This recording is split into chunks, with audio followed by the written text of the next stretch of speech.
Education is our passport to the future, for tomorrow belongs to the people who prepare it for today. Teaching is a very noble profession that shapes the character, caliber, and future of an individual. A teacher is like a candle, it consumes itself to light the way for others. So is the case with Professor Anand Shekhar Singh, who is with us tonight. And it is my sheer pleasure, privilege, and honor to have him on our platform of All India Debating Society. Although Sir needs no introduction and is a colossal giant in the field of academics and our education system. But as the formality goes, we need to shortly introduce you, sir. Professor Anand, who belongs from Ghazipur, Uttar Pradesh, is currently the principal of Ishwar Saran Singh University Degree College, Prayagraj. He is heading it for almost a decade now and is a professor in Department of History. It must be noted and should be informed that he has built a museum inside the college campus, which is a rare sight in our system, which tells us about his love for art and aesthetics. He also served as ex-member secretary in Indian Council of Historical Research, Delhi. He is currently the member of Executive Council in Allahabad University. He has served and hold expertise in many panel of distinguished academicians to formulate the curriculum of higher education. Just to tell you briefly, Sir has abundance of knowledge in the ancient history of India and is a true administrator to the core. We welcome you, sir, on our platform of All India Debating Society. Sir, कुछ लफ्ज आपके लिए लिखे हुए हैं, वो मैं कहना चाहूँगा, इसके बाद मंच आपका होगा। शिक्षक और सड़क दोनों एक जैसे होते हैं, खुद जहाँ हैं वहीं पर रहते हैं, मगर दूसरों को उनकी मंजिल तक पहुँचा ही देते हैं। सर, आपके मंच पे तहे दिल से हार्दिक स्वागत, अभिनंदन है।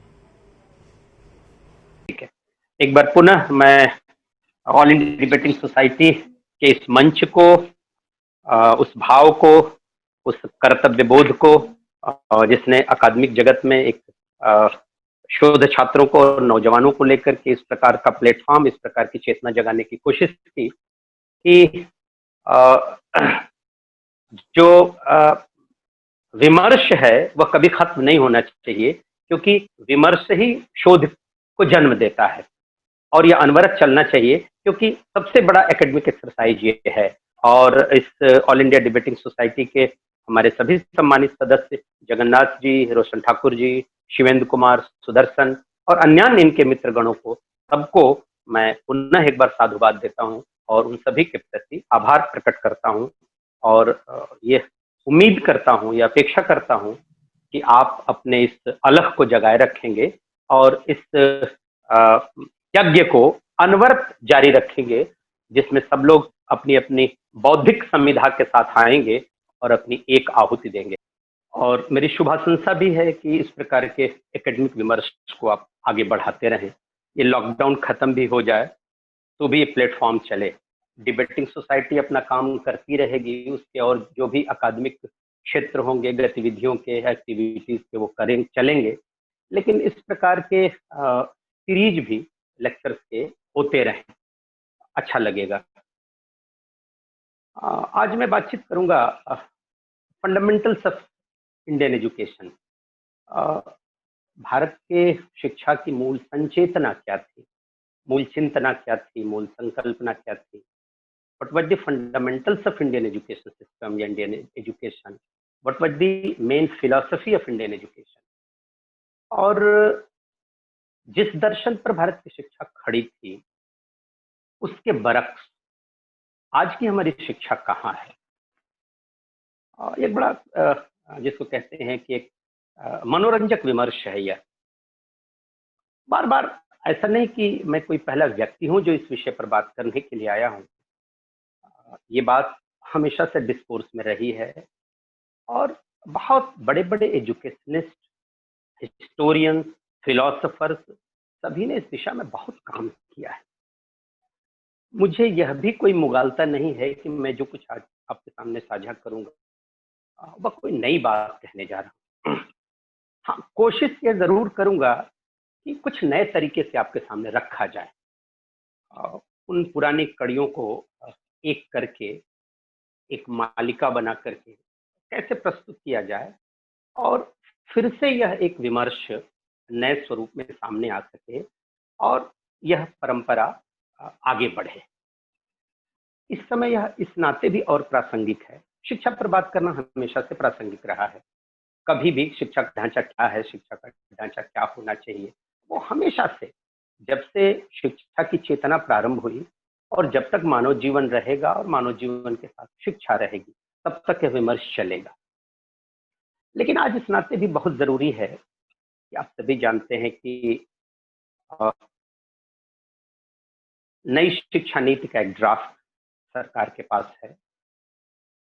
देश भर में सरकार ने उस ड्राफ्ट पर अलग अलग लोगों से, अलग अलग वर्गों से अ, अपने ओपिनियन मांगे थे। लोगों ने अपने ओपिनियन दिए भी और मुझे लगता है कि जब ये थोड़ा कोरोना स्टेबलाइज होगा, जब इससे हम उबरेंगे, तो शायद तब वो ड्राफ्ट एक कानून की शक्ल में एक नए कलेवर में हमारे सामने आएगा। इस नाते भी यह विमर्श फिर से ताजा हो जाता है और इस पर बातचीत करने के लिए हमारे जैसे छोटे इतिहास के और शिक्षा शास्त्र के विद्यार्थी भी इसमें कुछ कूद पड़ते हैं, जिसके नाते मैं आज आप सबके बीच में हूँ। एक बड़ा सवाल है कि जो भारत की आर्ष चेतना थी, जो आर्ष चिंतन था, जो मूल चेतना थी, उस शिक्षा पर बहुत सारे सवाल भी खड़े किए। वो सर्वतोमुखी थी कि नहीं, वो सार्वभौमिक थी कि नहीं, वो सर्वकालिक थी कि नहीं, सार्वदेशिक थी कि नहीं, इस प्रकार के बड़े बड़े, कितना इंक्लूसिव थी। और ये सब बहुत ऐसे सवाल हैं जो प्राचीन शिक्षा प्रणाली या हम कहें शिक्षा की मूल जो संचेतना थी, हम प्राचीन न भी कहें, ये जो बुनियादी बात थी शिक्षा की, जो शिक्षा का दर्शन भारत का था, जो हेतु था, जो ऑब्जेक्टिव थे, उस ऑब्जेक्टिव पर बहुत सारी बातें हुई हैं। नई शिक्षा नीति में हम ये बात कहते हैं कि जब भारतवर्ष में ब्रिटिशर्स आया और धीरे धीरे कंपनी के फॉर्मेट में और उसके बाद फिर वह सीधे क्राउन का शासन भारतवर्ष में हुआ और वो 200 वर्षों तक यहाँ पर उसका शासन चला और अंततः हम 15 अगस्त 1947 को आजाद हुए। बड़ी बड़ी सोची समझी नीति के तहत जब मिशनरीज एक्टिविटीज भारत में शुरू हुई, जब मिशन आने शुरू हुए, जिसमें दो प्रिलिमिनरी केवल रेफरेंस में देना चाहूंगा क्योंकि समय बहुत नहीं रहता है, श्रीरामपुर मिशन और चार्ल्स डांस मिशन। ये दोनों ऐसे मिशन थे भारत में जो ये कहते हुए भारतवर्ष में प्रवेश करते हैं कि भारतवर्ष की अपनी कोई ज्ञान परंपरा नहीं, भारत का अपना कोई शिक्षा का ढांचा नहीं, फॉर्मल एजुकेशन का कोई ढांचा नहीं, ये तो सपेरों का देश है, ये असभ्यों का देश है, बर्बरों का देश है। और अंग्रेजों को यहाँ पर शासन करने के लिए और शिक्षा का प्रचार प्रसार करने के लिए, इनको प्रबोधित करने के लिए, इनको सुसभ्य बनाने के लिए तो ईश्वर ने भेजा है। It is our divine duty. ये हमारी ईश्वरीय ड्यूटी है, ईश्वरीय कर्तव्य है कि मैं भारतवासियों को सुसभ्य बनाऊं, सुसंस्कृत बनाऊं। अफसोस होता है यह जान करके कि इस प्रकार की बड़ी बड़ी गल्प, बड़े बड़े झूठ, बड़े बड़े मिथक रचे गए कि यह मुल्क किस प्रकार का था।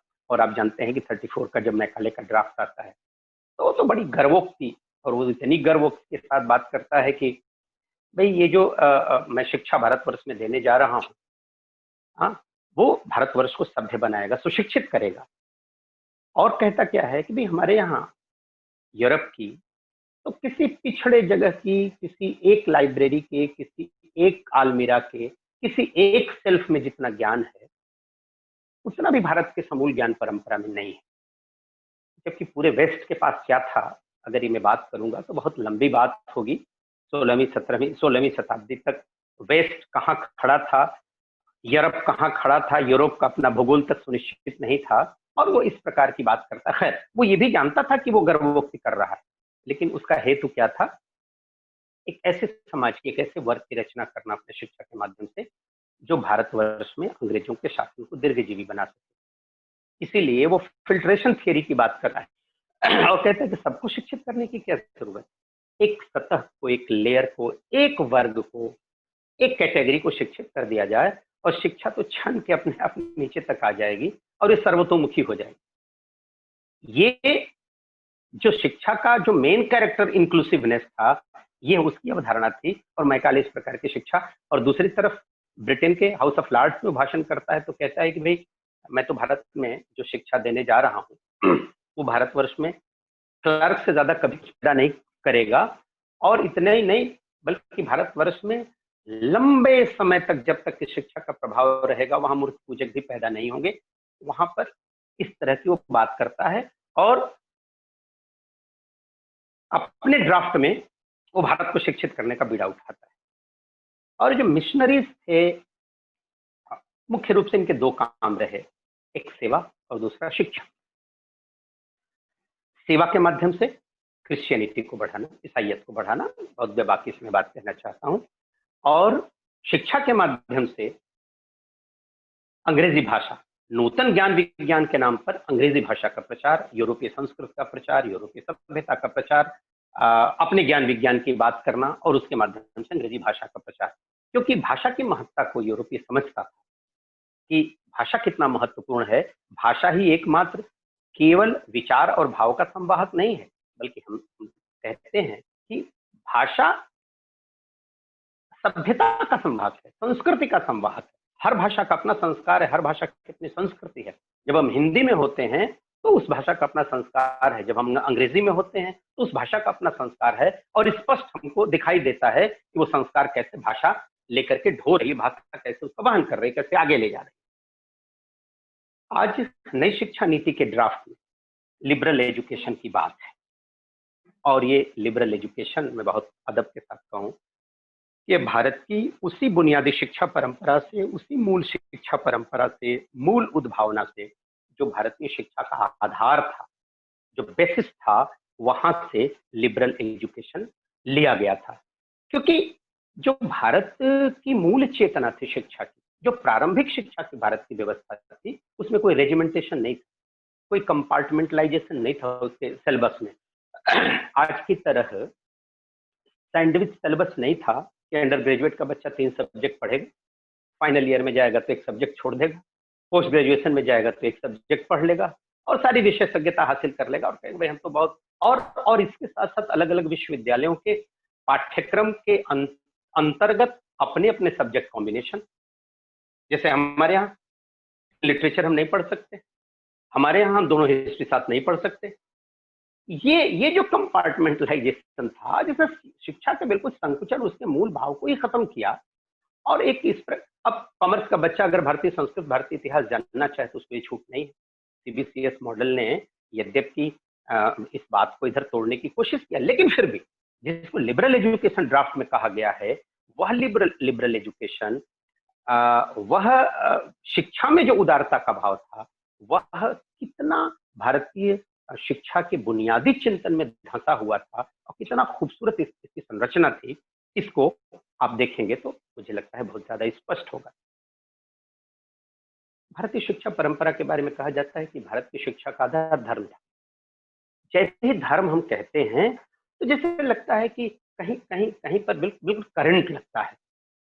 भाई बार बार इसको बात को कहने की जरूरत नहीं कि धर्म पूजा पद्धति नहीं है, किसी देव मंडल से संबंधित नहीं है। धर्म भारतीय चिंतन में कोई उपासना नहीं है। भारतीय चिंतन में धर्म क्या है? धारयते इति धर्म, धारणाति इति धर्म, यतो अभ्युदय निःश्रेय सधर्म।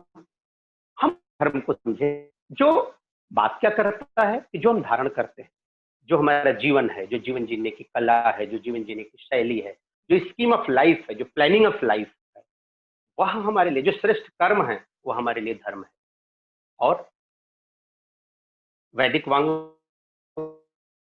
निःश्रेय सिद्धि सधर्म, जिससे हमारी भौतिक उपलब्धि हम हासिल करें, जिससे भौतिक रूप से, व्यावहारिक रूप से जिससे हम सशक्त हो, और निःश्रेय सिद्धि, इस जीवन के बाद यदि कोई दूसरा जीवन भी है, कोई दूसरा लोक भी है, कोई आधिदैविक जगत भी है, कोई निःश्रेयस है, कोई कैवल्य है, कोई निर्वाण है, कोई मोक्ष है, कोई इस प्रकार का भी जगत है, तो हम उस जगत में भी उस लक्ष्य को प्राप्त करें। यह सांसारिक और व्यवहारिक जीवन जीते हुए आधिदैविक जीवन के भी लक्ष्य को जो सुसंगत करता है, सुनिश्चित करता है, वह भारत की शिक्षा का आधार था। और मैं फिर कहना चाहता हूं कि केवल भारतीय शिक्षा का आधार धर्म नहीं था, भारत के साहित्य का आधार धर्म था, भारत की कला का आधार धर्म था, भारत की परंपरा का आधार धर्म था, भारत की सभ्यता और संस्कृति का आधार धर्म था, भारत के कानून का आधार धर्म था। और यह धर्म संकुचित अर्थों में नहीं, क्योंकि बार बार हम लोग कहते हैं कि जो वेस्ट, जो अंग्रेजी का रिलीजन है, वह भारत के धर्म की व्याख्या करने में सक्षम नहीं है, वो भारतीय धर्म को नहीं समझा सकता। चंद्रगुप्त को एक बार भ्रम हो गया और चाणक्य से कहा कि भाई, हमारे शास्त्रों ने कहा है कि राजा के शब्द कानून है, राजा का आचरण कानून है, हम जो कहते हैं वही तो कानून है। चंद्रगुप्त ने, चाणक्य ने कहा, ये कैसे आपको भ्रम हुआ? कानून का स्रोत राजा नहीं है, कानून का स्रोत धर्म और परंपरा है। राजा केवल उसके अनुपालन को सुनिश्चित करता है, इसलिए राजा दंडधर है, वह कानून का स्रोत नहीं है। राजन, ये मत समझो कि कानून आपसे पैदा होता है, आप केवल कानून के पालन को जनता में सुनिश्चित करते हैं। और आप राजन भृत्य हैं, कितनी बड़ी बात कहते हैं, कहता आप जनता के सेवक हैं, दास हैं, इसलिए कि जनता अपना एक भाग आपको कर के रूप में अर्पित करती है, इसलिए आप उसकी सुरक्षा करते हैं, उस भरण पोषण का दायित्व आपको है, उसकी संरक्षा का दायित्व आपको है। तो धर्म यहां पर आधार था। और शिक्षा, शिक्षा देती क्या थी? वो साल्वेशन की बात करती थी, वो लिबरेशन की बात करती थी, वो इमेंसिपेशन की बात करती है, वो सेल्फ रियलाइजेशन की बात करती है। भारत की शिक्षा मोक्ष प्रदायिनी है, मोक्ष तक ले जाती है। फिर मैं कहूं कि मोक्ष का अर्थ जीवन मुक्ति के बाद प्राप्त होने वाली कोई विशेष अवस्था ही नहीं है। संगत जीवन जीने का तरीका, कौशलयुक्त जीवन जीने का तरीका, जो जीवन जीने में हम कितने निष्णात हैं, इस भाव की साधना, सेल्फ रियलाइजेशन, खुद को जानना, अपदीपो भाव, आत्मा को उदीप्त करना, अपने को समझना, टू नो योर सेल्फ, यह जो सारा कृत्य है, यह मोक्षत्व है, यह मोक्ष है, यह निसर्ग है। मरने के बाद किसी दूसरे जगत में किसी दूसरी अवस्था को प्राप्त करना ही मोक्ष नहीं है। मोक्ष का अर्थ संपूर्णता को प्राप्त करना, मोक्ष का अर्थ उस भाव को प्राप्त करना जो संपूर्ण है, जो अपने आप में परिपूर्ण है। यह भारतीय शिक्षा का आधार था। और इस धर्म की मैं बात करता हूं, अक्सर आप सबने सुना होगा कि सनातन धर्म, थोड़ा सा मैं इसको उलट देता हूं, सनातन धर्म हम न कहें, बल्कि संस्कृत में कहा गया है धर्म एवं सनातन। सनातन धर्म जैसी कोई चीज नहीं, धर्म ही सनातन है। भारत में जो धर्म है वो सनातन है, ये किसी काल के साथ नहीं पैदा हुआ, बल्कि यह कालबाह्य है। क्योंकि आप देखिए ना, ऋग्वेद में की जब हम बात करेंगे तो नैतिकता की बात करेंगे, ऋग्वेद क्या ऋत संप्रत्यय की बात करता है, और घोषणा क्या करता है? कहता है कि भाई, जब सृष्टि में कुछ भी नहीं था तब भी ऋत था। अब देखिए आप, ये ऋत क्या है? ऋत एक नैतिक व्यवस्था है जो प्रकृति में सन्निहित होती है। वह सबको वो नियामक है, वो रेगुलेटरी है, वो सबको नियंत्रित करती है, नियमित करती है। तो जहां पर नैतिकता की इतनी उदात्त चेतना थी, धर्म की इतनी उदात्त चेतना थी, जो सबके पार, सबके परे हो, वह धर्म था। और वह धर्म हमारे यहाँ शिक्षा का आधार था।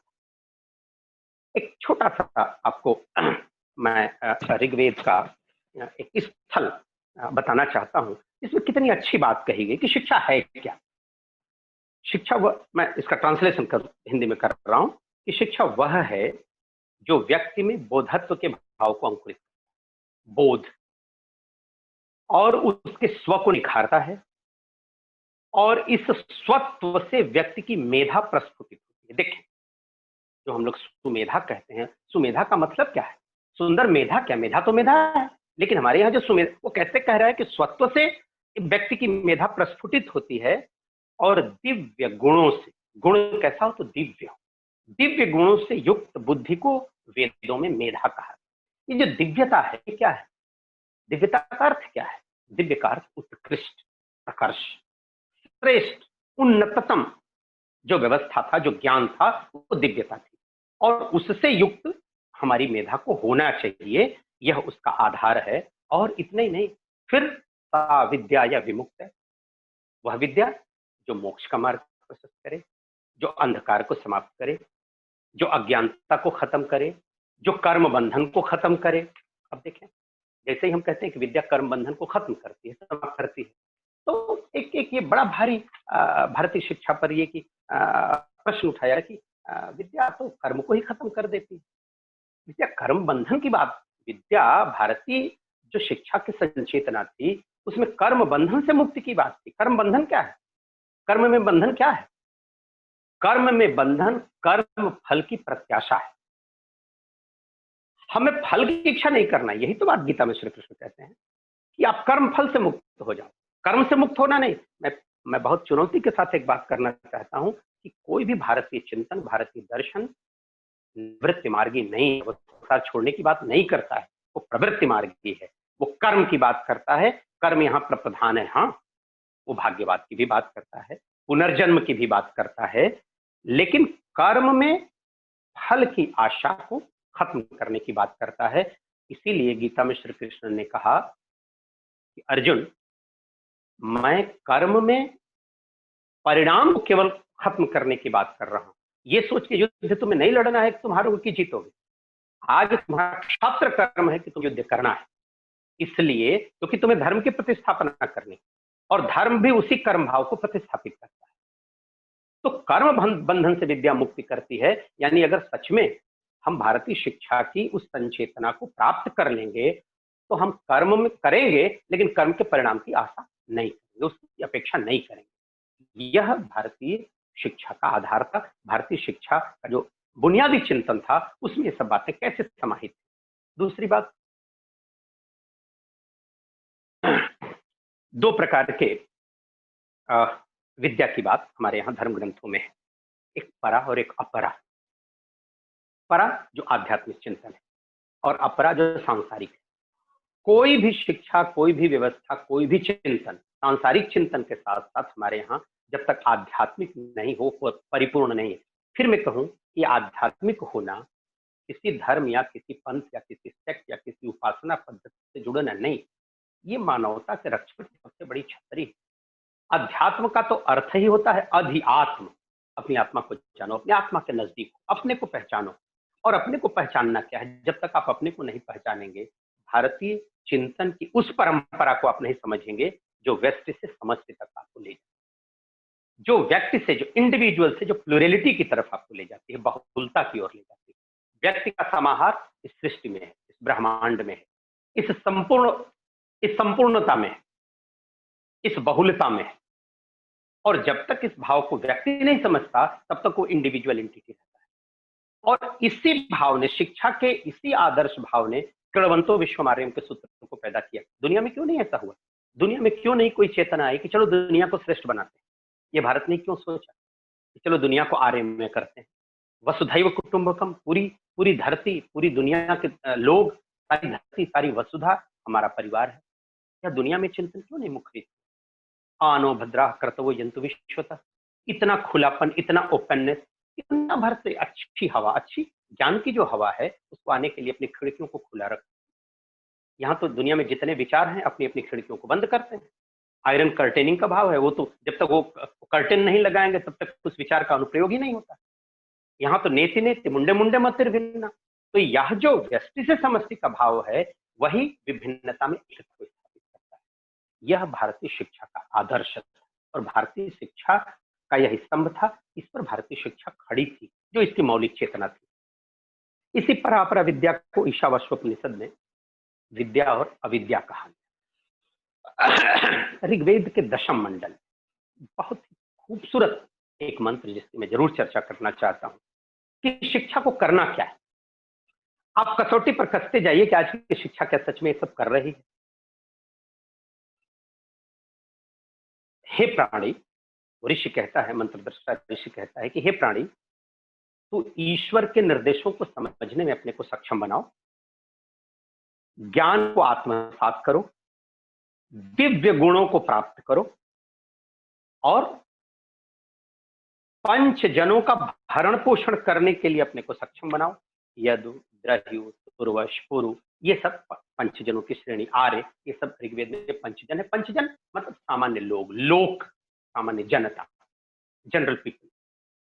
यानी विद्या वह है जो सामान्य लोगों के भरण पोषण का भाव भी आपके अंदर पैदा करे। आज तो हम अपनी नौकरी के लिए ही परेशान हैं, इसके अलावा तो हम कुछ सोचते ही नहीं।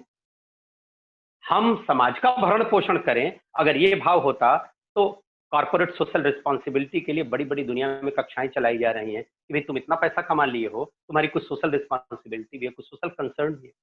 हमारे यहाँ तो not for me but for you, ये थॉट में था, ये शिक्षा के आधारभूत स्तंभों में था, ये बुनियादी शिक्षा की चेतना में था कि अपने लिए नहीं दूसरों के लिए सोचो। और इतना ही नहीं, आगे ऋषि क्या कहता है, बड़ा खूबसूरत है। कहता है कि मनोर्भाव, कहा ये सब तो करो लेकिन इसके साथ मनुष्य बनो। अद्भुत बात है। गालिब कितना चिंतित रहा होगा जब उसने कहा कि आदमी को भी मैसर नहीं इंसान होना। भाई हम आदमी तो हैं, लेकिन हम ये तय करें कि हम इंसान हैं क्या। ऋग्वेद कहता है मनोर्भाव, सबके बाद मनुष्य बनो। जब तक तुम्हारे अंदर दिव्य गुण श्रेष्ठ आचरण नहीं होंगे तुम मनुष्य नहीं बनोगे। और एक बात कहूं कि केवल इतने पर ही नहीं ऋग्वेद रुकता है कि तुम मनुष्य बनो। हम मनुष्य बन गए, हम इंसान बन गए, हमने अपने को दिव्य गुणों से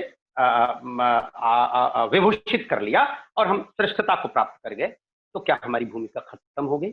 ना, वो चाहता है ऋषि कि एक चेन चलती रहे। आप देखें कि आज की शिक्षा में कई व्यवस्था है, हमें तो नहीं लगता कि आज की शिक्षा आदमी तैयार कर रही है। मुझे तो इस पाठशाला के रूप में इस शिक्षा का महत्व तो नहीं समझ में आता कि आज की शिक्षा में व्यक्ति बनने जैसी कोई क्रिया भी हो रही हो। अगर व्यक्ति बनने जैसी क्रिया होती तो इतने पढ़े लिखे टेररिस्ट नहीं होते। और भी बहुत सारी बातें आप सब जानते हैं। जनया दैव्यम जन्म, कहता है केवल मनोर्भाव से काम नहीं चलता है। अगर आप मनुष्य बन गए तो जनया दैव्यम जन्म, अपने उन्हीं दिव्य गुणों से फिर श्रेष्ठ व्यक्ति पैदा। तुम श्रेष्ठ हो, यहां तुम्हारी भूमिका खत्म नहीं होती, बल्कि तुम्हारी भूमिका फिर श्रेष्ठ व्यक्ति पैदा करने की हो जाती है। यानी यह श्रृंखला चलती रहे और शिक्षा इतना कुछ करे, ये प्रोड्यूस करे कि केवल श्रेष्ठ व्यक्तियों की ही कतार लग जाए, केवल अच्छे लोग समाज में हों। आप कल्पना करें, यह जो शिक्षा का वितान, यह जो होराइजन था, जो फलक था, यह जो आयाम था, वो कितना स्टीप था, कितना बड़ा, कितना विशद था। तौल लीजिए आज की शिक्षा को उसके बरक्स कहाँ खड़ी है। ये क्या दे पा रही है? व्यक्ति बना रही है, नागरिक बना रही है, विश्व नागरिक बना रही है, क्या बना रही है? मुझे तो कुछ समझ में नहीं आया आज तक। मैं लंबे 30-31 साल से मैं टीचिंग प्रोफेशन में हूँ, 15-16 साल से मैं प्रशासनिक सेवा में भी हूँ। ये शिक्षा हमें दे क्या रही? इतना ही नहीं, और जब भारतीय शिक्षा की उस मूल चेतना पर प्रहार करने वाले लोग कहते हैं भाई इस शिक्षा का कोई सिद्धांत नहीं, ठीक है, ये सारी बातें थी, बड़ी बड़ी बातें थी, चरित्र की बात थी, लेकिन एक स्ट्रक्चर जो फॉर्मेट होता है उसमें जो थियरी, जो एजुकेशनल थियरी होती है, वो थियरी क्या थी, सिद्धांत क्या था उसका? पहले का किस सिद्धांत को आप खोज रहे हैं? भारत की शिक्षा की परंपरा planning of life, scheme of life, वह तो पूरे जीवन की शिक्षा थी, समग्र जीवन की शिक्षा थी, मूल्यों के प्रतिस्थापन की शिक्षा थी। और जहां भी आप देखिए पुरुषार्थ, धर्म, अर्थ, काम, मोक्ष, ये श्रेष्ठ मूल्य थे जीवन के। हम ये बात स्थापित करना चाहते हैं कि भारत की शिक्षा कैसे जीवन की शिक्षा थी, जीवन के साथ उसका साथ में क्या था, वो कितनी कंपैटिबल थी जीवन के साथ, कितनी समरस थी कि शिक्षा और जीवन दोनों एक दूसरे में घुले हुए थे। शिक्षा के बिना जीवन संभव नहीं था और जीवन के बिना शिक्षा। आज दुनिया में प्रयोग हो रहा है कि बच्चे को खेल खेल में कैसे हम शिक्षा दें। हमारे यहाँ जीवन जीते हुए जो गुरुकुल थे, अभी मैं उस पर बात करूंगा कि किस तरह से एक संपूर्ण जीवन के साथ शिक्षा चलती थी। ऐसा नहीं लगता था कि वो शिक्षा कोई अलग से इम्पोज, कोई आयातित आइटम है जो हमारे ऊपर थोपा जा रहा है। तो यह जो दृष्टि है, पुरुषार्थ चतुष्टय में धर्म आधारित स्तंभ है, धर्म सबकी जड़ है, धर्म आधारित अर्थ को मान्यता दिया। अगर दुनिया धर्म आधारित अर्थ को मान्यता दे दे तो आज जो ग्लोबलाइजेशन में फॉरेन कैपिटल की बात हो रही है कि भाई एक ऐसी कैपिटल है जो दुनिया की सारी कैपिटल का शोषण करना चाहती है, ये सारी बातें खत्म हो जाए। धर्म आधारित काम, काम का एक्शन ऑफ लाइफ, काम को हम बहुत बड़े अर्थों में समझें। और ये धर्म, अर्थ, काम है, ये तीनों साधन मूल्य हैं और तीनों अगर सम्यक होंगे तो मोक्ष हमको प्राप्त होगा। हम जीवन जीने में निष्णात हो जाएंगे, हम पारंगत होंगे, हम कौशल। और जीवन जीने की निष्णातता क्या थी? विदेह होना। आप कल्पना करें ना, राजा जनक सारा कर्म कर रहे थे, सारा कृत्य कर रहे थे, सारा काम कर रहे थे, लेकिन वो विदेह थे, उनको राग ही नहीं था किसी चीज से। यही कर्म त्याग का जो उपदेश है वो शिक्षा का हेतु था, शिक्षा का आधार। कि जो कर्म बंधन से मुक्ति क्या है, हम काम तो कर रहे हैं लेकिन हम अनुरक्त नहीं है, हम आसक्त नहीं है। हम राजपाट भी कर रहे हैं, हम परिवार चला रहे हैं, हम भरण पोषण कर रहे हैं, लेकिन निष्प्रिय हैं। वो जो निष्प्रिय होना था, वह अगर आप कल्पना कर लीजिए कि आज की शिक्षा अगर एक एक निश्चित बहुत छोटी मात्रा में, छोटा प्रतिशत भी व्यक्ति को निष्प्रिय बना दे, कितनी लोक कल्याण की भावना जागृत होगी, कितना सोशल कंसर्न जागृत हो जाएगा, सामाजिक सरोकार कितना जागृत होगा। उसको अलग से कोई हमको टीचिंग इंस्टीट्यूशन में पढ़ाने की जरूरत नहीं होगी कि किस तरह से हमारे सामाजिक सरोकार हैं, और इन सामाजिक सरोकारों को हमको समझना चाहिए, क्योंकि हम केवल इंडिविजुअल एंटिटी नहीं है। मैन जो व्यक्ति है वो एक सोशल प्रोडक्ट, वो एक सामाजिक कृति है। और बहुत स्पष्ट सिद्धांत था, स्पष्ट दृष्टि थी। भौतिक क्या है, नैतिक क्या है, नश्वर क्या है, अनश्वर क्या है, सांसारिक क्या है, आधिदैविक क्या है, जीवन मूल्य क्या है, और शिक्षा के हेतु क्या है? चित्त वृत्ति निरोध। चित्त वृत्तियों का निरोध ही शिक्षा। हमको तो आज लगता है कि चित्त वृत्ति में कितना ज्यादा कितना ज्यादा कितनी ज्यादा गड़बड़ी आ जाए, वह शिक्षा का आधार है। वो निरोध की तो कई बात ही नहीं करता है कि चित्त वृत्ति का निरोध कैसे होगा। और चित्त, क्योंकि देखिए चित्तवृत्ति का जो निरोध है, वो चित्तवृत्ति का निरोध एक इस प्रकार का व्यक्ति पैदा करता है, इस प्रकार का श्रेष्ठ मनुष्य पैदा करता है। हम कहते हैं कि वो जो एब्सोल्यूट है, absolute is not the subject to change, वो परिवर्तनीय नहीं है। तो एक ऐसे व्यक्ति का वो निर्माण करता है जो व्यक्ति किसी भी डिसोल्यूशन से, किसी भी क्षरण से, किसी भी परिवर्तन से, किसी भी सुख दुख से यह मैं फिर आप सबसे बहुत विनम्रता के साथ एक बात करना चाहता हूं। ये जो सारे सिद्धांत थे, यह जीवन के अनुभव से आए थे, ये यूटोपियन नहीं है, ये केवल कल्पना लोक की बातें नहीं है कि बड़े बड़े शब्द हैं और काल्पनिक शिक्षा के माध्यम से नहीं हो सकता। ये सब कुछ शिक्षा के माध्यम से हो सकता है। और चित्तवृत्ति निरोध का आधार क्या है? चित्तवृत्ति निरोध होगा कैसे? तो कहा योग। अब योग का फिर एक्सरसाइजेज नहीं, योग के लिए कहा गया है कि साइंस ऑफ साइंस है, ये तो विज्ञानों का विज्ञान है, कलाओं का कला है। और क्या है योग? योग क्षेमम वहाम है, यानी योग से हम क्षेम की और क्षेम से योग की रक्षा करें। और योग कर्म सुकौशल। पहले ही मैंने बहुत विनम्रता के साथ एक आग्रह किया था कि भारत का जो दर्शन था वो कर्मवाद पर आधारित, और शिक्षा उसका आधार थी, शिक्षा उसकी पृष्ठभूमि थी। वह कर्म करने की शिक्षा देती थी, कर्म की ओर प्रवृत्त करती थी। तो योग कर्मसु कौशलम, यानी कर्म में कुशलता ही योग है। और कर्म में कुशलता अगर योग के माध्यम से आ गया, तो यह जो योग है कि हम कर्म करने में कौशल युक्त हो गए, हम स्किल्ड हो गए, अगर यह हमको समझ आ गई, हमने ये सेल्फ रियलाइजेशन कर लिया, तो इससे ही हमारा चित्तवृत्ति का निरोध हो जाए। कितनी एक साइंटिफिक सर्किल है, इसको समझने की आवश्यकता है। और इतना ही नहीं, आखिर जो हम जिस शिक्षा की बात कर रहे हैं, आप कहेंगे ना मेथोडोलॉजी क्या थी, ठीक है, ये तो बात हो गई कि इस ऑब्जेक्टिव को, इस लक्ष्य को, इस एम को अगर हम अचीव करना चाहें, कैसे हम अचीव करेंगे शिक्षा के इस उद्देश्य को? तो कहा कि 3 स्तर हैं, श्रवण, मनन और निधिध्यासन। देखिए बड़े संक्षेप में उपनिषद कहता है श्रवण क्या है? जो मुझे अपने पीछे से शब्द मिलते हैं, पुस्तकीय ज्ञान मिलते हैं, वो श्रवण है, जिसको हम सुन करके सुरक्षित रखते हैं।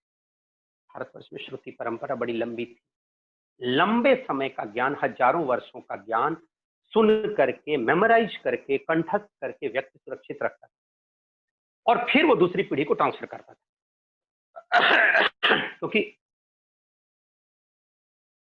आप जानते हैं कि वेदों का कंपाइलेशन तो बहुत बाद में, गुप्त काल में आकर के हुआ, और वैदिक संहिता में जिस समाज की चर्चा है वो हजारों वर्ष पूर्व का समाज है। तो ये हजारों वर्ष तक जो श्रुति परंपरा, माने श्रवण की जो परंपरा थी, वो कितनी, आज की शिक्षा क्या है? छोटे से कैलकुलेटर के लिए स्टूडेंट बिना कैलकुलेशन के लिए, बिना कैलकुलेटर कोई कैलकुलेशन नहीं करता। आप कल्पना कर रहे हैं कि आज जो आपका मेंटल वर्क है, जो बुद्धि का प्रयोग है वह कितने प्रतिशत हम कर रहे हैं? क्योंकि पूरे एजुकेशन से जैसे लगता है कि मेमोराइजेशन को खत्म कर दिया गया और वहां पर बड़े बड़े साहित्य की पूरी ट्रेडिशन, पूरी परंपरा को मेमोरी में स्थान दिया गया था और उसको हम पीढ़ी दर पीढ़ी ट्रांसफर करते थे। और जब लेखन कला विकसित हुई, जब वो मटेरियल विकसित हुआ जिस पर हम इसको लिपिबद्ध कर सकते थे, तब फिर ये सारे टेक्स्ट के फॉर्म में हमारे सामने आता है। मनन क्या है? तो मनन संवाद है, शास्त्रार्थ है, चर्चा है जो आज हम कर रहे हैं, डेलिब्रेशन है। इसके माध्यम से हम उस ज्ञान को संपुष्ट करते हैं। और निधिध्यासन क्या है? तो अंतिम अवस्था है जो कंसंट्रेशन की, जो ध्यान की। ध्यान का अर्थ क्या है? कंसंट्रेट करना, एकाग्र होना। और जब हम एकाग्र हो जाएंगे तो जो हम श्रवण और मनन से जो ज्ञान हम प्राप्त कर रहे हैं वो ज्ञान पूरी तरह से हमको आत्मसात हो जाएगा। आप बता दीजिए कि आज की शिक्षा में कौन से ऐसे मेजरिंग टूल्स हैं, कौन सी ऐसी प्रवृत्ति और प्रविधि है, मेथडोलॉजी है आत्मसातीकरण तक पहुंचने की, कि बस बस बस। यहाँ तो दिक्कत ये है कि सूचनाओं को हम ज्ञान माने बैठे हैं और हम ज्ञान से अपने को कोसों दूर कर लिए। और भारत की जो ज्ञान की परंपरा थी, भारत की जो शिक्षा की चेतना थी, कैसे वो व्यक्ति के अंदर श्रेष्ठ गुणों को इनकलकेट करती है, श्रेष्ठ मनुष्य बनाती है। और केवल मनुष्य नहीं बनाती बल्कि व्यक्ति को यह समझाती है कि व्यक्ति होना ही नहीं बल्कि आपको कैसे समष्टिगत भाव को अपने अंदर रखना है, विश्व मानव के रूप में आपकी क्या भूमिका है। और तब किरणवंतो विश्व हमारे के आदर्श को उसके सामने रखती। पाठ्यक्रम निरूपण पर हम लोग बात करें, बहुत बात हुई। सिलेबस बनता है, आज भी सिलेबस बनता है, बड़ी बड़ी परिषदें हैं, बोर्ड ऑफ स्टडीज है, बकलरेट्स हैं, एकेडमिक काउंसिल्स हैं, बड़ी बड़ी विद्या परिषदें हैं जहां पर हम सिलेबस बनाते हैं। क्या पाठ्यक्रम निर्माण में, भारत की शिक्षा व्यवस्था में कहीं विद्यार्थी की कोई भूमिका है? कहीं अभिभावक की कोई भूमिका है? आपको जान के आश्चर्य होगा कि जिस शिक्षा के ढांचे पर बड़ा बड़ा, ये शिक्षा तो जातिवादी शिक्षा थी, रूढ़िगत शिक्षा थी, सर्वस्पर्शी शिक्षा नहीं थी। मैं बताऊंगा अभी कि कैसे सर्वस्पर्शी शिक्षा भी है। बड़े बड़े सवाल किए जाते हैं। वहां पर साहित्य में, प्राचीन साहित्य में परिषद का उल्लेख, और परिषद में कुल 10 सदस्य होते थे, 10 मेंबर। 10 मेंबर में कौन कौन है? जो चारों वेदों का ज्ञाता हो वो सदस्य होगा, धर्मशास्त्र का पंडित उसमें सदस्य होगा, ब्रह्मचारी यानी विद्यार्थी उस जो सिलेबाई बनाने वाली जो परिषद है उसका सदस्य होगा, गृहस्थ अभिभावक होगा, वानप्रस्थी का मतलब जो चिंतक, जो आइडियोलॉग है, जो विचारक है, जो थिंकर है। ये सारे कंपोनेंट मिलकर के पाठ्यक्रम का निर्माण करते थे। आप बताइए कितना वो लिबरल एजुकेशन, कितना ओपन एजुकेशन था, जहां विद्यार्थी भी बैठता था और विद्यार्थी बैठ करके वो इस बात को तय करता था कि आज हमको क्या पढ़ना है, किस प्रकार के पाठ्यक्रम की जरूरत है, आज किस प्रकार के विद्यार्थी के सृजन की आवश्यकता है समाज को, आज की शिक्षा क्या आज के समाजोपयोगी विद्यार्थी का, राष्ट्रोपयोगी विद्यार्थी का निर्माण कर पा रही है? कहाँ वो खड़ी है?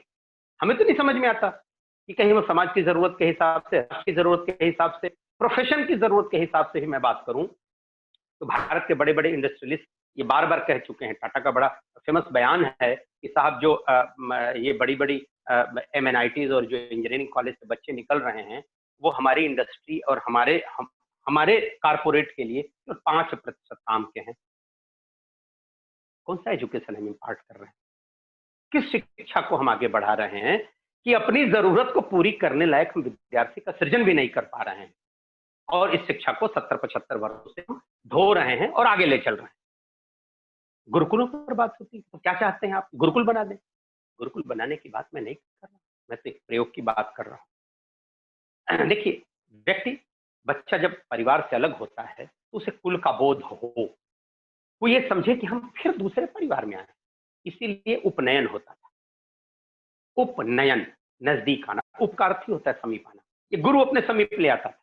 अब आपको अपने परिवार से, अपने मातृ परिवार से दूर ले जाता था और गुरु के परिवार में वो शामिल आप होते थे। इसीलिए उस विद्यालय को, उस शिक्षालय को गुरुकुल कहा गया, क्योंकि वहां गुरुपत्नी होती थी, गुरुपुत्र होते थे, पूरे परिवार का ढांचा था। और उस परिवार के ढांचे में विद्यार्थी पहुंचता था, जब उसका उपनयन होता था तो उसको जो मंत्र दिया जाता था उसको कहा जाता था अब तुम आप द्विज हो गए। द्विज का दूसरा जन्म, रीबर्थ। रीबर्थ का क्या मतलब? 5 वर्ष तक बच्चा अपने परिवार में रहा और अब वह ब्रह्मचर्य का पालन करते हुए शिक्षार्जन करने जा रहा है। तो ये उसका रीबर्थ है, ये उसका पुनर्जन्म है। अब इस जन्म में वो शिक्षार्जन करेगा। और गुरुकुल में देखें, वो गुरु परिवार की चिंता करता है, उसके गायों की चिंता करता है, उसकी व्यवस्था करता है। ये क्या था? सेल्फ हेल्प था ये। राजा का भी बच्चा ये सारा काम कर रहा है, उसको भी कैसे सेल्फ हेल्प करना चाहिए। वो जंगल से लकड़ी काट करके ले आ रहा है। लकड़ी काट के ले आना एक निमित्त था। वो निमित्त इस बात का था कि कैसे वो डिग्निटी ऑफ लेबर को स्टैब्लिश करा रहा है। उस सिस्टम में डिग्निटी ऑफ लेबर, बड़ा भारी प्रयोग किया दुनिया में, कहा कि ये कल्चरल रिवॉल्यूशन है, तो उसने डिग्निटी ऑफ लेबर को बताया। लेकिन भारत की शिक्षा परंपरा में डिग्निटी ऑफ लेबर गुरुकुल से शुरू होता है। वो ये बताया जाता है कि भाई, ये जब आप काम करोगे तो आप समझोगे कि केवल जो मानसिक श्रम है, जो बुद्धि का श्रम है, वही श्रेष्ठ नहीं है, यह श्रम भी श्रेष्ठ, इसका समादर करना चाहिए। तो ये डिग्निटी ऑफ लेबर की स्थापना इस माध्यम से होती। ये छोटी छोटी, मैंने पहले ही कहा कि जो भारत शिक्षा थी, वह जीवन के साथ चलने वाली क्रिया थी। वह जीवन से अलग होकर के असंपृक्त क्रिया नहीं थी। जीवन जीते हुए शिक्षा को प्राप्त करना और उसको समझना।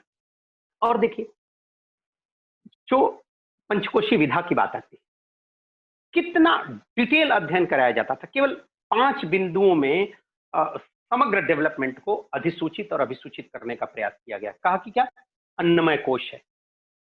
अन्नमय कोश में संपूर्ण शारीरिक विकास को बताया जाता था। सारा डेवलपमेंट ऑफ बॉडी, कैसे शरीर विकसित हुआ, ये सारा विज्ञान बताया जाता था। फिर प्राणमय कोश, शक्ति संपन्नता के सारे डेवलपमेंट के जो आयाम थे लौकिक, उसको यहाँ पर निरूपित करते थे। मनोमय कोश, सारा मेंटल डेवलपमेंट, साइकोलॉजिकल डेवलपमेंट। विज्ञानमय कोश, जो आप कहते हैं साइंटिफिक टेम्परामेंट, इंटेलेक्चुअल डेवलपमेंट, सारा बौद्धिक जो विकास था वह सारा इस ज्ञान की विधा के माध्यम से। और अंतिम क्या था? आनंदमय कोश, यह आध्यात्मिक विकास। मैंने पहले भी कहा कि सांसारिकता के साथ साथ आध्यात्मिकता, यह पूरे भारत की शिक्षा परंपरा में बिल्कुल अवगुंठित था, पिरोया हुआ था, सन्नद्ध था। एक सिक्के के दो पहलू की तरह था। बिना दोनों के शिक्षा का आधार, चिंतन का आधार परिपूर्ण नहीं हो रहा। संस्कारों की शिक्षा, षोडश संस्कार, गर्भाधान से लेकर अंत्येष्टि, यह समझाने का प्रयास था कि संपूर्ण मानव का जीवन यह है जिसमें सारे कैसे संस्कार हैं। इसमें वानप्रस्थ और सन्यासी संस्कार थे। अब देखें कि कितनी खूबसूरत संस्कारों की रचना थी। अगर षोडश संस्कार को समझ लीजिएगा तो ये समझ में आएगा कि जीवन तो इसके बाहर कुछ है ही नहीं। और इन संस्कारों की शिक्षा भारतीय शिक्षा परंपरा में, भारतीय शिक्षा के माध्यम से प्रत्येक व्यक्ति को दी जाती है। पाठ्य विषयों का अगर आयाम देखें, मैंने पहले ही बताया, यहाँ तो सैंडविच सिलेबस की अवधारणा और सैंडविच सिलेबस के आधार पर किस तरह से छोटे छोटे पॉकेट्स डेवलप हुए। वहां पर तो विषयों की सीमा ही नहीं थी। असीमित विषयों में देखेंगे आप, चारों वेद, वेदांग जिसमें व्याकरण, शिक्षा, कल्प, ये सारा ज्योतिष, दर्शन, चिकित्सा शास्त्र, भैषज विज्ञान, अंगरस विज्ञान, ब्रह्म विद्या,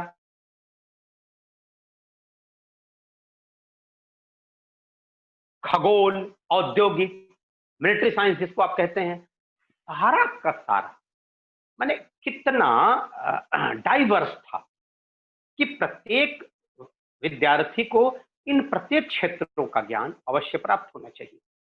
हर व्यक्ति हर चीज को जाने, जो कितना इंटीग्रेट करता होगा। यह जो नॉलेज की पद्धति थी, जिसको जिसको लिबरल एजुकेशन के नाम पर अभी नए ड्राफ्ट में सम्मिलित किया गया है। आज आप बात करते हैं स्ट्रक्चर्ड एजुकेशन में, यूनिवर्सिटी और कॉलेज सिस्टम में, देखिए कितना खूबसूरती से कैसे डिपार्टमेंट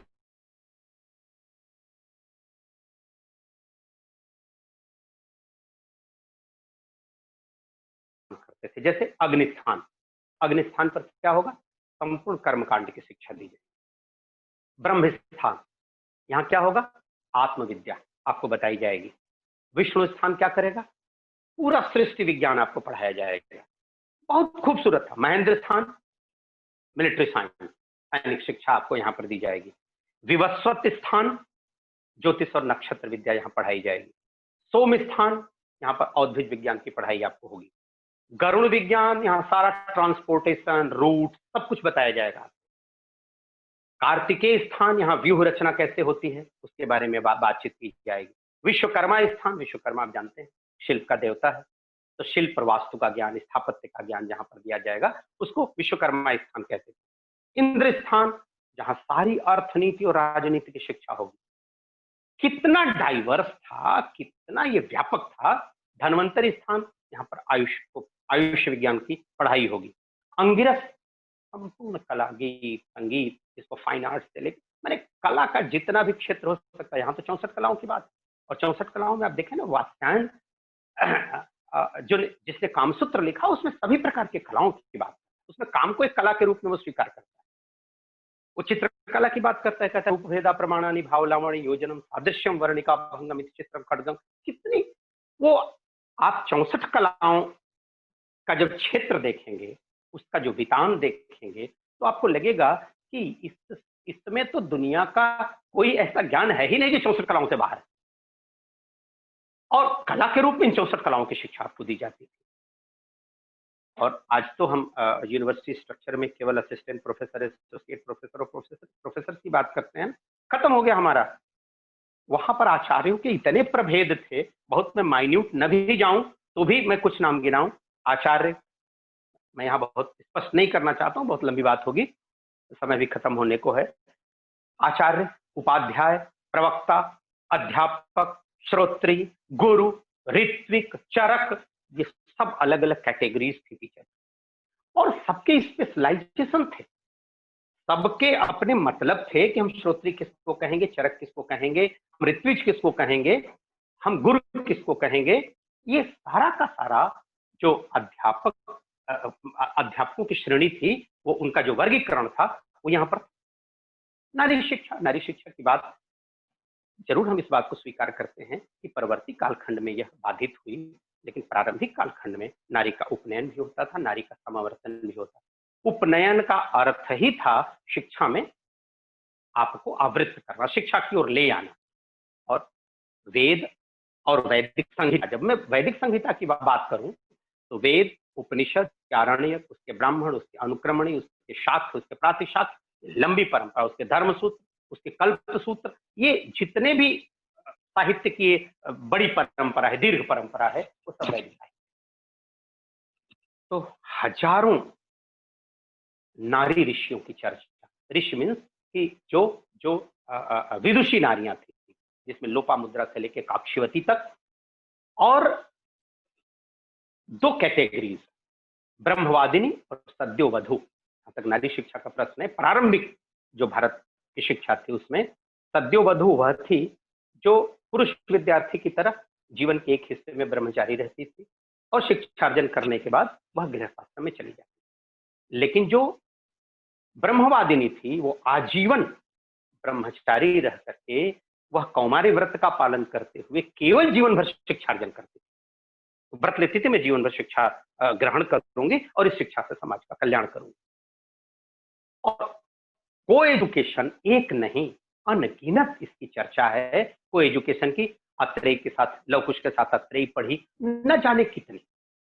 आप आधुनिक शिक्षा के ढांचे में शिक्षा के जितनी भी कड़ियों को सोच सकते हैं, जिसको आप कहते हैं कि आधुनिक से ये स्ट्रक्चर्ड एजुकेशन फॉर्मेट है, वो सभी फॉर्मेट उस आर्ष शिक्षा की जो भारत की संचेतना थी, जो परिकल्पना थी, जो सोच थी, केवल सोच नहीं थी बल्कि वह इस रूप में शिक्षा को इम्पार्ट करता था, वह उसमें व्याप्त थी और ज्यादा परिष्कृत तरीके से व्याप्त थी। सभी वर्णों के लिए शिक्षा की व्यवस्था नहीं थी। मैं बार बार कह रहा हूं कि बीच के कालखंड में यह जरूर हुआ और खासतौर से मध्यकाल में आने के बाद बहुत सारी दिक्कतें आई। मैं उस पर बहुत अभी चर्चा नहीं करना चाहता, धीरे धीरे समय बहुत काफी हो रहा है, लेकिन केवल आपको उदाहरण दूं, एक युवक की मैं चर्चा करना चाहता हूं।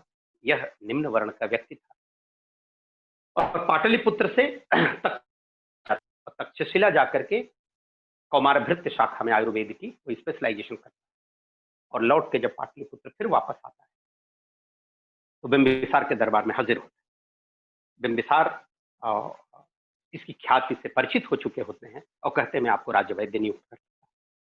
मैं बहुत विनम्रता से एक बात कहना चाहता हूँ, बौद्ध ग्रंथों में कथा बहुत, वो कहता है सब ठीक है, मुझे अपने भरण पोषण के लिए राज्य वैद्य के रूप में आपके यहाँ आप राज परिवार की सेवा देना, राज परिवार की सेवा करना आवश्यक है। लेकिन राजन, एक छोटी सी विनती है मेरी, मैं ये वचन चाहता हूं आपसे। मेरे साथ पूछता है क्या वचन चाहते? कहा ये चाहता हूं कि राज परिवार का मैं सेवक होऊंगा, चिकित्सक होऊंगा, लेकिन अगर समाज में मुझे किसी भी व्यक्ति को मेरे चिकित्सा की आवश्यकता पड़ेगी और ऐसा समय आएगा कि मुझे उस समय राज परिवार को छोड़ करके उस व्यक्ति के यहाँ जाकर के चिकित्सकीय सहायता उसको देनी हो, तो इसके लिए मुझे आपकी अनुमति चाहिए, तब मैं आपके यहाँ सेवा करूंगा। ये प्रोफेशनल एथिक्स। आज हम जो मेडिकल की पढ़ाई करते हैं, प्रोफेशनल एथिक्स कहाँ है? आज तो हम कहते हैं कि डॉक्टर से क्या हो गए। अभी कोरोना काल में दिल्ली में देखा, प्राइवेट हॉस्पिटल एक दिन का 35,000 रुपया ले रहे थे। इसी प्रकार के हम प्रोफेशनल तैयार कर रहे हैं। और एक वो कि वो कहता है कि ठीक है, राज परिवार की मैं सेवा तो करूंगा, लेकिन इसके साथ हमारे सोशल कंसर्न है, क्योंकि यह विद्या केवल राज परिवार की सेवा के लिए नहीं है। हम अपने चिकित्सकीय ज्ञान से समाज के नीचे तक जाएंगे और इसके लिए राज परिवार की अनुमति चाहिए। इसमें हमको बाधा नहीं देना चाहिए कि हम राज परिवार की सेवा कर रहे हैं और राजा के नौकर हैं, राजा हमको पारिश्रमिक देता है। यह वो छूट मांग लेता है, फिर राज परिवार का वैद्य होना वो स्वीकार करता है। और आपको कई एग्जाम्पल दूं, बड़ा एक यूनिक एग्जाम्पल है, राजा भोज के राज्य की एक घटना है, बहुत सुंदर है यह उदाहरण। और कश्मीर से एक कवि आया है गोविंद नाम का। तो राजा भोज ने कहा भाई देखो, देखिए यह अभी मैं स्पष्ट करूंगा, हमारे राज्य में जो अनपढ़ व्यक्ति हो उसको पकड़ के लाओ, उसी का घर खाली कराएंगे और ये कश्मीर के पोएट को वहीं रोका जाएगा। राजा इससे ये जानना चाहता है कि क्या सच में मेरे राज्य में कोई व्यक्ति ऐसा भी है जो अनपढ़ है। देखिए, इस शिक्षा के सार्वभौमिक कलेवर को, सर्वस्पर्शी कलेवर को यह कथा कैसे अभिव्यक्त करती है। तो एक सड़क पर जुलाहा जा रहा था, तो राजा के सैनिकों को लगा कि यही अनपढ़ होगा, इसको पकड़ ले चलो, क्योंकि बाकी लोग तो सब पढ़े हुए हैं। राजा के सामने हाजिर होता है, राजा कहते हैं कि अपना घर खाली कर दो। पूछता है साहब मेरा गुनाह क्या है? बड़ा यूनिक है। तो कहता है इसलिए कि तुम अनपढ़ हो और हमारे राज्य में अनपढ़ों के लिए कोई गुंजाइश नहीं है और तुम्हारे घर में इस कवि को मैं रखूंगा। कहता है अच्छा, कितना सुंदर पोएट ने श्लोक लिखा। वो बोलता क्या है फिर? वो जुलाहा बोलता क्या है? काव्यम करोम नहीं चारुतरम करोम। कहता है हे राजन, मैं कविता कर सकता हूं, ये जरूर है कि अच्छी नहीं करूंगा। काव्यम करोम नहीं चारुतरम करोम, यत्नात् करोम यदि चारुतरम करोम। यदि मैं यत्न करूं तो सुंदर भी कर लूंगा। वो चुनौती दे रहा है उस कवि को। देखिए कि अगर मैं यत्न करूंगा तो सुंदर भी कविता कर लूंगा। भूपाल मौल मणि मंडित पाद पीठ हे साहसांग। ये बड़ी यूनिक बात। कहता है हे राजन, हे साहसांग, ये जो छत्रप है ना, जो बड़े बड़े मुकुट लगा करके आपके सामने बैठे हैं, और ये जो आपके क्षत्रप हैं, जब आपके चरणों पर झुकते हैं, अब वो यहां पर इस वाक्यांश में वो अपने को सिद्ध करता है कि नहीं, मैं कितना पढ़ा लिखा हूं। आपने गलत एस्टिमेट किया हमको। कहता है कि जब आपके कदमों में झुकते हैं तो इनके मुकुट में लगी हुई जो मणि है, उस मणि से आपके उपानह का, पैर में जो आपने जूता पहना हुआ है, उसका पृष्ठ तल आलोकित होता है। कितना माइन्यूटली नहीं कहा कि पूरा जूता आपका उससे आलोकित हो रहा है, क्योंकि जो मणि जहां पड़ रही है प्रकाश वहीं जा रहा है। कहा वो आलोकित हो रहा है। हे साहसांग, हे राजन, कवयामि वयामि यामि। कहता हे राजन, अब आप तय करो कि मैं कविता करूं, अपना पेशा करूं, या तुम्हारा राज्य छोड़ के चला जाऊं। राजा सिंहासन से उठता है, कहता है तुम तो बहुत पढ़े लिखे हो, ये गलत लोग पकड़ लाए। यानी राज्य में शिक्षा कितनी नीचे तक थी। कहां जातिवादी शिक्षा थी, कहां वर्ण का निषेध था। जहां पर दिक्कत थी वहां पर दिक्कत थी। वो बीच में कुछ कालखंड जरूर आए। और इतना ही नहीं, एक और बड़ा भोज प्रबंध का सुंदर उदाहरण है, आप देखिए। एक लकड़हारा सर पे लकड़ी ले आ रहा है। कितनी खूबसूरत बात है यह। वो समाज का लकड़हारा सबसे नीचे का व्यक्ति है, सबसे निम्न व्यक्ति है। और राजा भोज रथ पर अपने जा रहे हैं। राजा भोज को देख के दया आई कि लकड़हारा लकड़ी की बोझ से दबा है। पूछते हैं कि किम ते भारम बाधती, हे लकड़हारा, क्या तुम इस भार से परेशान हो? ये भार तुम्हें बाधा दे रहा है? ओफ! इतना कहना था कि लकड़हारा, जिसको कहते हैं कि एक अजीब आश्चर्य, विषाद, आश्चर्य के साथ विषाद, क्योंकि भोज बहुत पढ़े लिखे थे। कितना सुंदर जवाब देता है कि हे राजन, भारम न बाधते यथा बाधति बाधते। ये संस्कृत के लोग जो होंगे वो समझेंगे आत्मनेय पद और परस्मयी पद का रूप कहाँ लगता है। राजा से गलती क्या हो गई थी कि राजा ने कहा कि किमते भारम बाधति। सच यह है कि यहाँ बाधति होना ही नहीं चाहिए, यहाँ बाधते प्रयोग करना चाहिए था राजा को।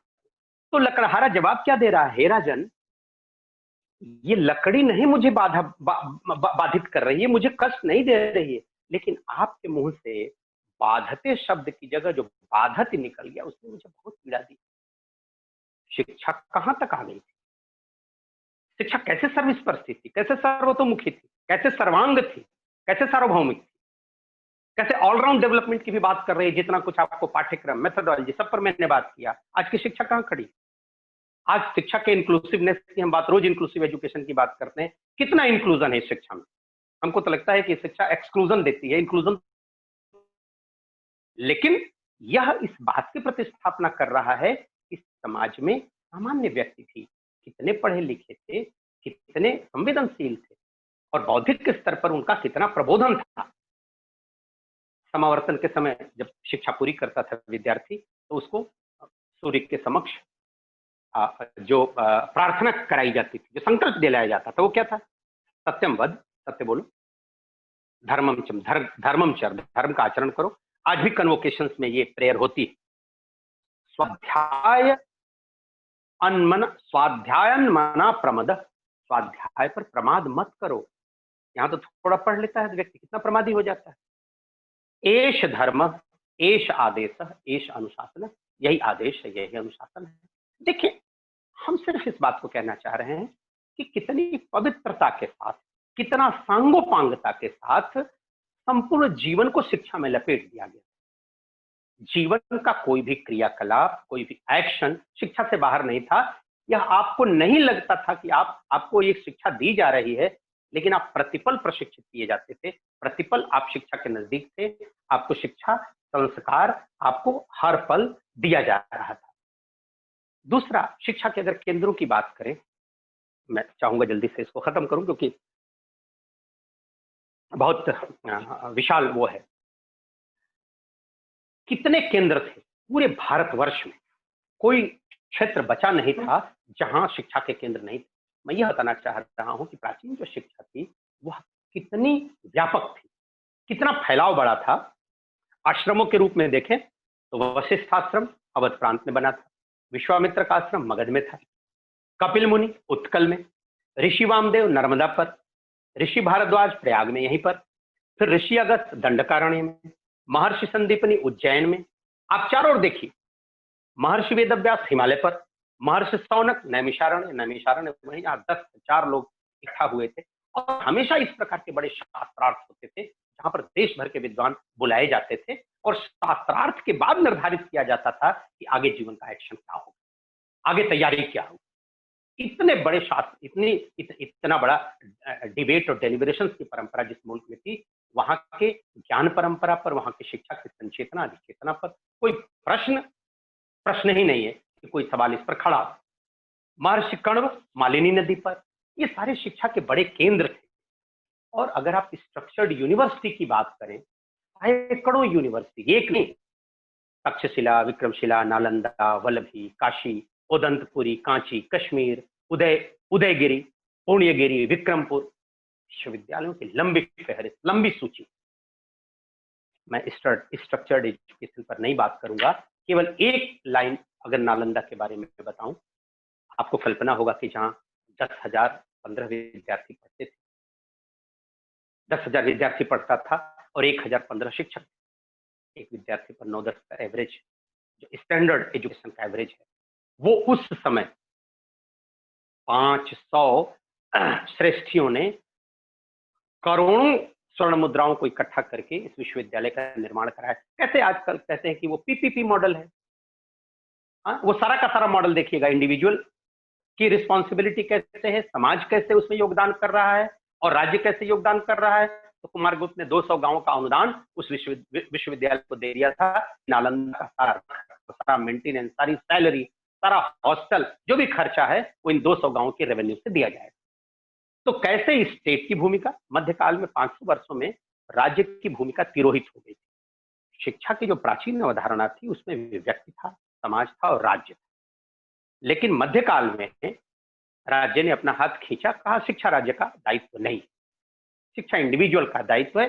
उस इंडिविजुअल के दायित्व के नाते शिक्षा में बहुत विसंगति आई।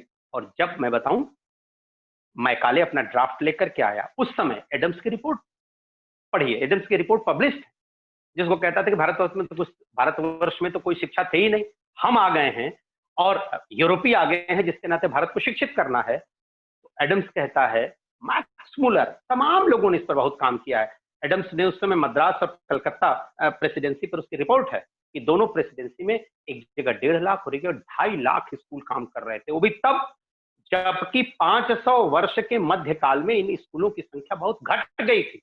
कितनी सर्विस परस्ती शिक्षा थी, कितनी व्यापक शिक्षा थी कि जिस प्रेसिडेंसी में 2.5 लाख स्कूल चल रहे हैं उस समय, और उस देश में आने के बाद आप कह रहे हो कि यहाँ तो कुछ शिक्षा है ही नहीं, हम तो शिक्षित करने आए। और ये हमारी डिवाइन ड्यूटी है, ये हमारा ईश्वरीय कर्तव्य है कि भारत को हम प्रबोधित करके। ईश्वरीय कर्तव्य क्या था, मैंने बताया कि उसके पीछे छद्म सोच क्या थी। लंबे समय तक भारत को गुलाम बनाना, और कोई भी शासक ऐसा सोचता है कि हमारा अधिशासन कैसे लंबे समय तक चलता रहे। और आज जिस डीकोलोनाइजेशन की हम बात कर रहे हैं कि भारतीय मस्तिष्क को कैसे डीकोलोनाइज करें, यह वही ड्राफ्ट और वही शिक्षा की व्यवस्था। हम ये नहीं कहते भारत में बहुत सारे आयोग आए, आयोगों की अपनी संस्तुतियां आई, संस्तुतियां कुछ एक लागू भी हुई, लेकिन शिक्षा के समूल ढांचे को आज भी नहीं बदला जाता। और वो ढांचा वही ढांचा है जो हमारे यहाँ यूरोपियंस ने, गांधी जी ने इसके पीछे कहा कि भाई ये तो राष्ट्रीय शिक्षा है ही नहीं, ये तो जो शिक्षा है वो भारतवर्ष को बीमार कर देगी। और पूरा का पूरा गांधी का आंदोलन था कि नहीं, इस शिक्षा की व्यवस्था को पूरी तरह से बदलो। गांधी जी के जमाने में कुछ विद्यापीठों की स्थापना हुई, कुछ इस आंदोलन के नाते कुछ बात आई, लेकिन वह संपूर्ण ढांचा अद्यतन आज तक बदला नहीं जा। जब तक यह नहीं बदलेगा, मैं बहुत विनम्रता के साथ अपनी बात को कंक्लूड करना चाहता हूं कि आपने एक तरफ भारतीय शिक्षा के उस मूल चेतना को देखा, उस परसेप्शन को देखा, उस बोध को देखा, उस ढांचे को देखा, उस बुनियाद को देखा, उस दर्शन को देखा जिसमें भारत की शिक्षा खड़ी थी और वो किस प्रकार से एक व्यक्ति को निर्मित कर रही थी, और व्यक्ति के निर्माण के साथ अच्छे व्यक्तियों के निर्माण की श्रृंखला न टूटे और समाज में अच्छे व्यक्ति ही चारों ओर निर्मित हों, जिससे उत्कृष्ट समाज हो, श्रेष्ठ समाज हो। हमेशा समाज की श्रेष्ठता और व्यक्ति की श्रेष्ठता और व्यक्ति के आचरण की बात शिक्षा से लेकर के, धर्म से लेकर, चिंतन से लेकर, परंपरा से लेकर सभी बातों में भारतीय विचार इसको स्थापित करने की कोशिश करता रहा। लेकिन उसके बरक्स जो आज की शिक्षा है, उस शिक्षा के समूल ढांचे को बदलने की आवश्यकता होगी, और ये है। और जब तक ये समूल ढांचा नहीं बदलेगा, तब तक राष्ट्रीय चरित्र, राष्ट्रीय आदर्श और छात्र के जीवन में, व्यक्ति के जीवन में वह सारा एक्शन जो नेशन, जो उस राष्ट्र की चेतना, उस राष्ट्र के भाव को समझे, उस राष्ट्रीयता को समझे, उस चरित्र को समझे, वह विकसित नहीं हो सकेगा। मुझे लगता है कि अभी भी जो हमारे मस्तिष्क पर उस गुलामी की छाया है, उस छाया से हमको दूर होना होगा। और एक, पहली बार नहीं इस बात को कहने जा रहा हूं, ये बार बार बात कही गई है कि नेशनल एजुकेशन सिस्टम, जो शिक्षा की वह व्यवस्था जो भारत के आवश्यकता के हिसाब से प्रोफेशनल पैदा करे, श्रेष्ठ व्यक्ति निर्मित करे, और वो श्रेष्ठ व्यक्ति एक श्रेष्ठ समाज निर्मित करे, और श्रेष्ठ भारत, श्रेष्ठ दुनिया का निर्माण करे। मुझे लगता है कि तभी मानवता की रक्षा हो सकेगी, मानवता का संरक्षण हो सकेगा, मनुष्यता का संरक्षण हो सकेगा, पर्यावरण को बचाया जा सकेगा, सब कुछ को बचाया जा सकेगा, अगर हम उस शिक्षा की मूल चेतना को समझते हुए आधुनिक शिक्षा में उसके प्रयोग को व्यावहारिक करें और उसके आधार पर एक नई शिक्षा व्यवस्था के ढांचे को विकसित करें। बहुत बहुत धन्यवाद। ठीक है, एक बार पुनः मैं ऑल इंडिया डिबेटिंग सोसाइटी के इस मंच को, उस भाव को, उस कर्तव्य बोध को, जिसने अकादमिक जगत में एक शोध छात्रों को और नौजवानों को लेकर के इस प्रकार का प्लेटफॉर्म, इस प्रकार की चेतना जगाने की कोशिश की कि जो विमर्श है वह कभी खत्म नहीं होना चाहिए, क्योंकि विमर्श ही शोध को जन्म देता है और यह अनवरत चलना चाहिए, क्योंकि सबसे बड़ा एकेडमिक एक्सरसाइज ये है। और इस ऑल इंडिया डिबेटिंग सोसाइटी के हमारे सभी सम्मानित सदस्य जगन्नाथ जी, रोशन ठाकुर जी, शिवेंद्र कुमार, सुदर्शन और अन्य इनके मित्रगणों को, सबको मैं पुनः एक बार साधुवाद देता हूं और उन सभी के प्रति आभार प्रकट करता हूं और ये उम्मीद करता हूं या अपेक्षा करता हूं कि आप अपने इस अलख को जगाए रखेंगे और इस यज्ञ को अनवरत जारी रखेंगे, जिसमें सब लोग अपनी अपनी बौद्धिक संविधा के साथ आएंगे और अपनी एक आहुति देंगे। बहुत बहुत धन्यवाद।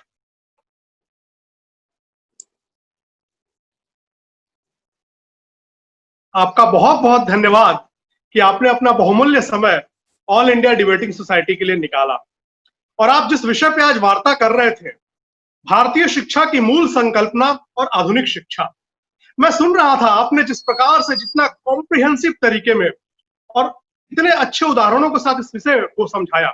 वास्तव में इस बोध की हम सबको बहुत आवश्यकता है। जब एक सुनियोजित तरीके से आप क्या थे इसको कोशिश की गई कि वो आपकी स्मृति से दूर हो जाए, तो आप जैसे शिक्षकों की, आप जैसे गुरुजनों की भूमिका बहुत महत्वपूर्ण हो जाती है। आपने जब उपनयन संस्कार का जिक्र किया तो मुझे याद आया कि जब मेरा उपनयन संस्कार हो रहा था तो उसमें एक छोटी सी मैं बता रहा हूं सर, जो रस्म हम लोग कहते हैं बोलचाल की भाषा में, तो जो आचार्य बैठे थे पूजा करा रहे थे, उन्होंने एक पात्र दिया और कहा कि आप जाइए और अपने घर वालों के बीच भिक्षाटन कीजिए और पूछे कि कहाँ जा रहे हो, तो बोलना है कि काशी जा रहे हैं ज्ञान अर्जन करने के लिए। ज्ञान अर्जन करने, तो यह उपनयन संस्कार, और आपने आज जिक्र किया अपने वक्तव्यों, अपने अभिभाषण के दौरान कि उपनयन का अर्थ था कि अब आप ज्ञानार्जन के लिए निकलने वाले, अब आप ज्ञानार्जन के लिए तैयार हो चुके हैं। हर हमारे जीवन में जो भी हमारी ये सब चीजें थी, उनका एक अर्थपूर्ण अर्थ था, लेकिन वक्त के हिसाब से धीरे धीरे कुछ विसंगतियां हमारे अंदर भी आई होंगी और आक्रांताओं ने उसको इतना दूषित उसके अर्थ को कर दिया गया कि आज उसको महज ब्राह्मणवाद तक जोड़ दिया गया, उसको एक जातीय आधार का, जातीय भेद का आधार बना दिया गया और हमसे उसके अर्थ को छीनने की कोशिश की गई ताकि हम उस पर गौरव न कर सके। और आप जैसे लोग जब उसके वास्तविक अर्थ को प्रकाश में लाते हैं तो कहीं ना कहीं हमारी पीढ़ी के लिए यह बहुत ही अच्छा है। आपने इस प्रकार पंचकोश की बात की और हमें समझाया कि वो किस प्रकार से चीजें होती हैं। तो कुल मिलाकर के मैं कहना चाहूंगा, बहुत पहले मैं जब अपने केंद्रीय विद्यालय में पढ़ता था तो मैंने एक डिबेट किया था, उसका विषय आज मुझे याद आ गया सर आपको सुनते हुए। उसका विषय था वर्तमान शिक्षा पद्धति भौतिक सुखों की प्राप्ति का साधन मात्र बनकर रह गया है, यह वो विषय था। और वास्तव में आज यह जो मैकाले शिक्षा पद्धति हमें मिली, वह केवल एक क्लास को बनाने की कोशिश की उसने, और उसमें भी आपने बहुत सही किया कि उसमें भी आज इंडस्ट्री कहती है कि जो स्किल है that is mismatching with our requirement, वो भी हम पूरा ना कर सके। भौतिक संसाधन भी सबको नहीं मिल सका इस शिक्षा पद्धति के माध्यम से। तो कहीं ना कहीं ऐसे में बहुत आवश्यकता होती है कि हम अपने वास्तविकता को जाने, हम अपने उस परिस्थिति संस्कृति को जाने। एक बार पुनः इतने बेहतरीन तरीके से सारी चीजों को हमें समझाने के लिए आपका अपनी पूरी team all India debating society की तरफ से मैं बहुत बहुत धन्यवाद और आपका आभार व्यक्त करता हूं सर। और हम सब अपनी शुभकामनाएं आपको प्रेषित करते हैं कि आप इसी प्रकार शिक्षा की ज्योति जलाते रहें और हमारे मन में हमारी संस्कृति को लेकर के जो अंधकार बैठा है उसको आप दूर करते रहें। आपका पुनः बहुत बहुत धन्यवाद। बहुत धन्यवाद, बहुत धन्यवाद।